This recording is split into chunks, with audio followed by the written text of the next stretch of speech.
विश्व में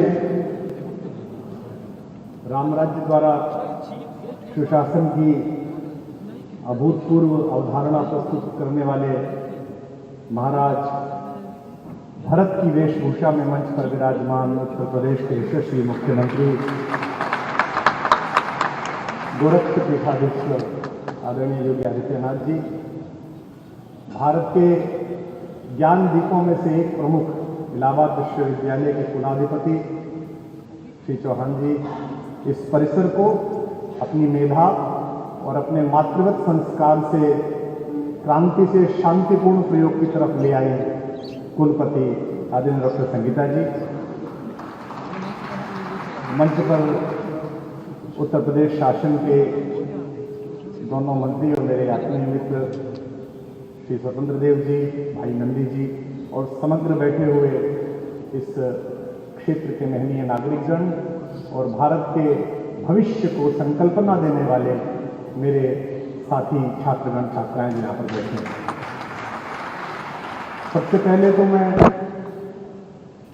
जिनको सम्मान मिला है और जिन्होंने पदक प्राप्त किया है उन सबको बहुत शुभकामनाएं देता हूं और विशेष रूप से उल्लेखनीय ये था कि 9 सम्मान में से 8 बच्चियां थीं।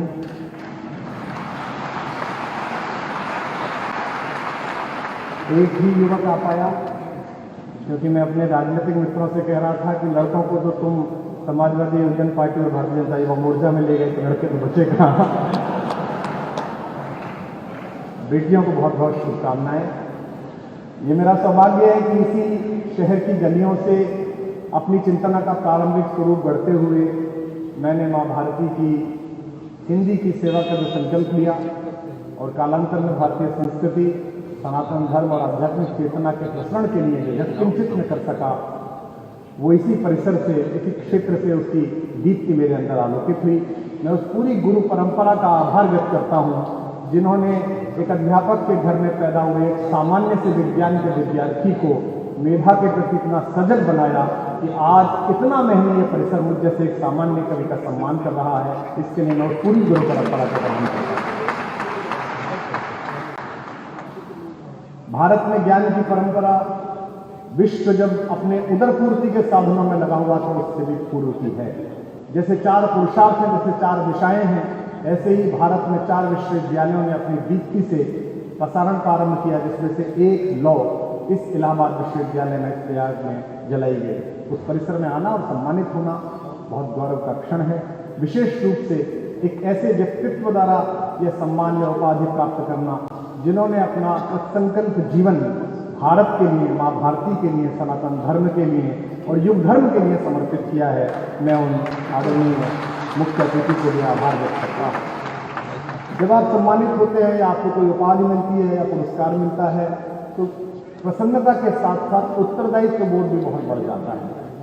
जितने भी विद्यार्थी यहाँ बैठे हैं उनको उस पिछली सीट से मंच तक पहुँचने के लिए जो संकल्प, जो साधना और जो समर्पण चाहिए, मैं आशा करता हूं कि आज के दीक्षांत समारोह के बाद वो आपके प्राणों में उतरेगा, वह आपके प्राणों में प्रतिभाषित होगा।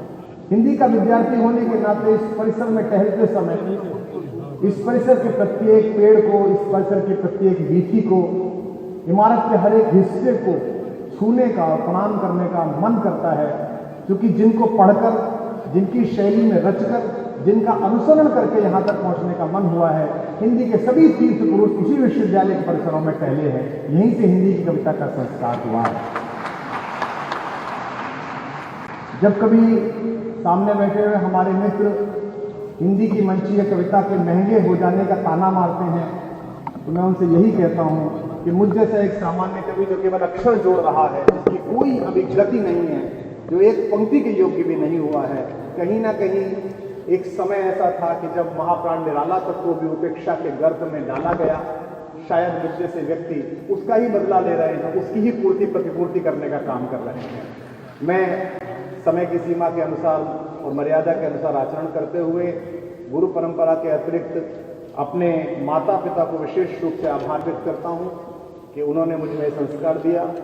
एक ऐसे पिता जिन्होंने प्रारंभ से हिंदी भाषा, संस्कृत दोनों के लिए अपना जीवन दिया, राष्ट्रीय स्वयंसेवक संघ के माध्यम से सामाजिक संकल्पना को जीने का मंत्र दिया और हमारे संस्कार उसी तरह पोषित किए।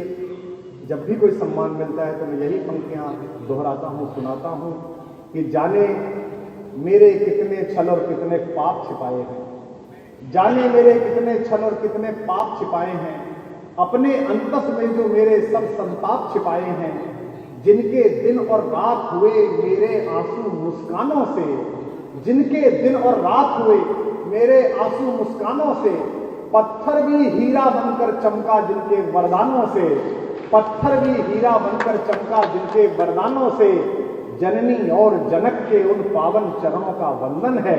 यह मेरा अभिनंदन भी तो उनका ही अभिनंदन है। इसी इलाहाबाद में नाकाम कैरियर और नाकाम मोहब्बत समेटकर जब मैं उत्तर प्रदेश के दूसरे कोने में पहुंचा तो इसी इलाहाबाद के लिए मैंने कभी यह भी कहा कि ये दिल बर्बाद करके इसमें क्यों आबाद रहते हो, कोई कल कह रहा था तुम इलाहाबाद रहते हो, ये कैसी, कोई कल कह रहा था तुम इलाहाबाद रहते हो, ये कैसी शोहरत ने मुझको अता कर दी मेरे मौला, मैं सब कुछ भूल जाता हूं मगर तुम याद रहते हो।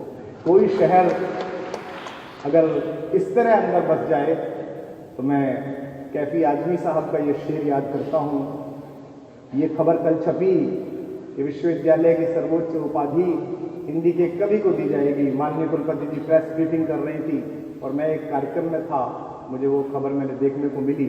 अब ये कल खबर छपेगी कि भारत में ऊर्जा के सबसे आशावान स्रोत आदरणीय मुख्यमंत्री जी के माध्यम से उपाधि मुझे प्राप्त हुई, तो ये खबर कहीं ना कहीं किसी घर में पढ़ी जाएगी और जिस घर में वो पढ़ी जाएगी उसके लिए मैं यही शेर कहूंगा कि आज फिर टूटेंगी तेरे घर की सारी खिड़कियां, आज फिर टूटेंगी तेरे घर की सारी खिड़कियां, आज फिर देखा गया दीवाना तेरे शहर में।